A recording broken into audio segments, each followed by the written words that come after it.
What's up, guys? Jeremy Conn here. It's the Lowdown. You're looking at it. I was like, what's going on? I just saw somebody walk by my window.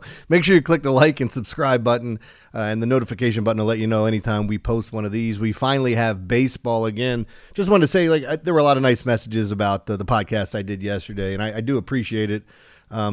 It's something where, I'm one of those guys with if I make a mistake and somebody else can learn from my mistakes or understand that there are other people out there that are going through some of the similar things, it just makes it a little bit easier to talk about. I was really a rub some dirt on it and get out there guy. Again, I was talking about that in yesterday's pod about playing sports and never missing because of an injury, playing through injuries, which was stupid.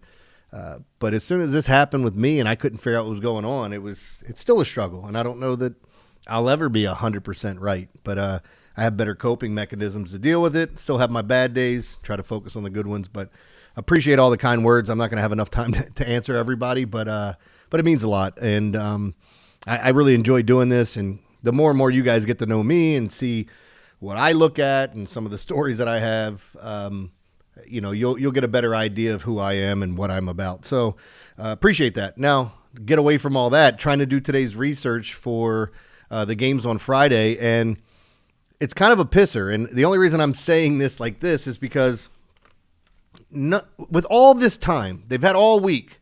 I don't know if it's gamesmanship or what, but right now as it stands, only 4 matchups between teams have their starting pitchers listed. I mean, you can go in and try to find a probable here or there, so I might have to make some changes in the morning. I thought I was going to be talking about the Dodgers and Brewers, and we're not because because there's just no information. They're not saying who they're starting, and that goes for 8 or 9 other games today as well. But we do have some good spots, and a couple that I think are really interesting, and I'll even tell you some of the spots where we could have rain and possible rainouts, so we shall see. Now, I'll update this in the morning and kind of tell you guys anything that's changed. I'll give you the weather algorithm leans. So when I post that in the morning after this gets sent back to me and it's edited, I post what the leans say. So with the weather algorithm, I'll tell you if it's a great spot, if they're saying it's a really good spot, or if it's just a small bump. And that's all a lean is. For example, my algorithm might say home runs are likely to hit it in situations like this 12% more than a normal game, right? 12% more than the average game. And so to me, that's a bump. That's a bump to the bats. You'll see it usually when home runs are up. You'll see runs are up and ERA's down. There are some weird games that don't have a ton of data. I've had games that have 4 games similar to it, and it's weird. It's like, hey, home runs are hit at 40% more time. The ERA's better 30% of the time. And so there's no validity to the numbers we have there. There's just not enough information. So, and I'm always looking for info. It's kind of funny because football, I'm a big guy. I like to watch where the money's going because to me, it tells me a lot, especially how the line moves. And I like looking at consensus reports. And clearly, I can't do that here. That's something that's a part of my process when I'm handicapping a game is looking where the money's going, see if the line's moving in the correct direction. Do we have some weird line movement? As I've said before, I'm one of those guys. It's a little bit different in baseball. I don't want to be on the same side as 70% of everyone else out there. I know it's cut and dry. People tell you, hey, I'm a contrarian. I am, but it does not mean I'm going to take the opposite of everything out there that I'm seeing. I'm going to find the best spots where I fade the public. And I think that's where a lot of people get mixed up, including myself when I first started doing this. And I read a book on gambling. I was playing poker at the time too, so I read some stuff on poker, just different what's the right word to use? Mindsets to have. One of the things that I've always done whenever I walk into a sports book or a casino, it's mainly if I'm going into a casino, I'm going to play poker or blackjack or something. If I hit big, or a horse race, I take whatever I've won, I cut it in half, I take half and I put it in my pocket, and then I take the other half and have fun with it. I've done that for a long, long time. One of my favorite stories, me and 3 buddies went up to Atlantic City for a poker tournament back in the early 2000s. And it was our first time playing in a poker tournament. We got up there way too early. We checked in. So it's we got some time to kill. So I decided to sit down at one of the machines, and I thought I was at a nickel machine, but apparently I was at a quarter machine and didn't realize it. Or was it $1? I think it was $1 machine and I didn't realize it. So I'm playing video poker where it's kind of my favorite to play. Like, you have your hand, you win money, and then you either have the option of picking higher, lower, or some of the machines do red or black, whatever the color of the card's going to be that comes up next, and you can double your money. There was one point where I hit a hand. It was a really nice hand. It was a full house, and it's like, do you want a chance to double your money? And then I picked it right 6 consecutive times, doubling my money. And then I came away, like, when I went to cash out, I thought I was going to have just a little bit, like, I don't know. I know I'd won some money, but I thought it was going to be like $50, $80, and it turns out I won a boatload and didn't even realize it because I was too stupid. So I ended up telling my friends, hey, since I won, here's $100, here's $100, here's $100. I gave all my friends $100 and said, if you win anything big, split it with me or just give me my money back. If that's how you feel, because I figured, like, even giving them a chance to go out and do it. And then I bought them dinner at Hooters too, which I'll get to in a second, because that's the marquee part of this story. So we ended up playing poker. Some of the guys won money. It was kind of cool to see, like, a few of the guys kind of hang on and win some, and not go back empty-handed. I don't remember who the last one was out in the tournament. It was either me or one of my other buddies that was on the trip. I went to a table and just got nothing. I mean, I got the coldest cards you could possibly get. And then I got to the point, being my first tournament, like, wasn't bashful in the first round about bluffing, but the worst cards. It's like, how am I getting this hand every time? 10 deuce, it's awesome. Offsuit, it's wonderful. Yeah, give me that. 7 deuce. Oh, great, wonderful. And so then I got bounced out of the tournament. I found, a bunch of my friends. I said, hey, let me buy everybody dinner at Hooters. So we went to Hooters, and the reason that I'm telling this story is our waitress, we would place our orders, and they had these, and if you guys have been to Atlantic City Hooters, they had these, like, what do you want to call it? Like cords or ropes going across where they would slide the ticket over all the way into the kitchen, and then they would take it off in the kitchen to see what they had to make. So we're placing our order, and then all of a sudden you'd hear, beep, and I'm going, looking around the room like, what is that? And then it's like, okay, so you want a buffalo chicken. I look up, and then I realize our Hooters waitress had Tourette's. And I don't know, I've never seen somebody that beautiful that had that affliction. And I don't care who you are, Tourette's makes me laugh. I'm sorry. It's an outburst. And how do you not laugh at that point when you see certain things? Yeah, so it was kind of funny as my friends are looking around the room, and I just couldn't stop. We'd be in the middle of, like, eating a French fry or a sandwich, and then you'd hear somebody else's order getting taken, and then she'd just start barking. So anyway, that's my poker story in Atlantic City. I have some other stories we can get into, some that are a little bit more risque, I guess, but I did want to get into today's games and not ramble too much here. Kind of get back in this swing of things. As I said, I'll be doing this until August 4th will be my last podcast here for at least, I think, 2 weeks. I'm out of work after my throat surgery, so we shall see. Let's dive into these games because there's going to be a theme here from me, and that theme is going to be under. So, and one of these games I don't even like.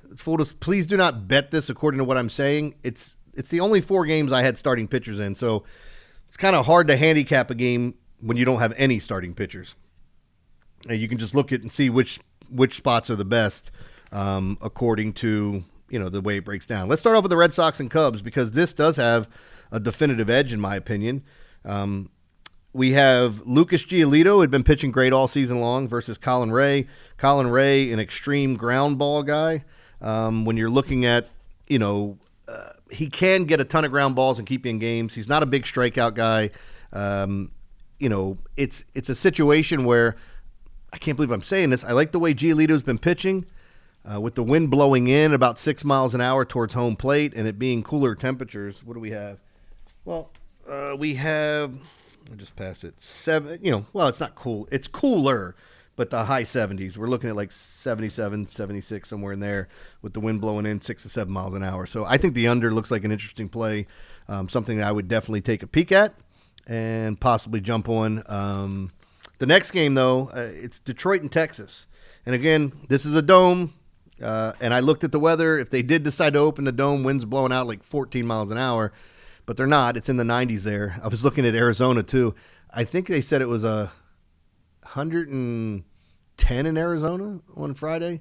Maybe I got it a little elevated, but it was definitely triple digits. So they're definitely not opening the dome there. But I don't think they open the dome here. I do like the pitching matchup. If you guys have heard me talk about Detroit, they are at times a lighter hitting team. But the thing that I like about Detroit is their left-handed bats. And how do you neutralize that with left-handed pitching? I'm about to throw up for what I'm about to say. Patrick Corbin is left-handed. He's actually having a decent season. I mean, Patrick Corbin used to be a guy that was up for the Cy Young back when he was with Arizona and was a phenomenal pitcher, big-time strikeout guy. And then all of a sudden it's like, what happened to you? Just getting hit around. And this year he's been, if nothing else, just extremely solid. And I'm a big Reese Olson fan. If you guys have heard me talk about him, I pick him up every year on my fantasy team with his rosy red cheeks. I think he's got good stuff. I think if he can stay healthy, he can be a legitimate starter in your rotation. I don't know that he'll ever be like a number 1 or number 2, but I do think he's good enough to keep Texas bats at bay. And I also think the bullpen's good enough for Detroit to warrant an underplay here. So I do like the under. I would lean that way in Detroit, Texas. Let's go to the Orioles and the Rays. This is the one where I'm going to tell you I don't like a play here. I'm going to lean towards the under, and I'll explain why. It feels like it's 100 degrees there. It's 4 miles an hour blowing out the center. Not much help, but a little bit of a bump to the bats. These are two pitchers that, I think Charlie Morton gets moved the more and more the Orioles fall out of this race. With the way he's pitching, why wouldn't you get something for him? If you look at his numbers since, he sucked in April, he sucked in May. I guess around June, maybe the end of May, he started kind of putting it together where you're like, what the hell happened? Like, he looked like the worst pitcher that I've seen. He had a whip over 2, an ERA of 10. Like, every game he came into, the Orioles lost, and he gave up multiple runs. And then all of a sudden you start looking at it and go look at his game logs. He's been fantastic since, including a game down in Tampa after the Orioles blew a 8-run lead.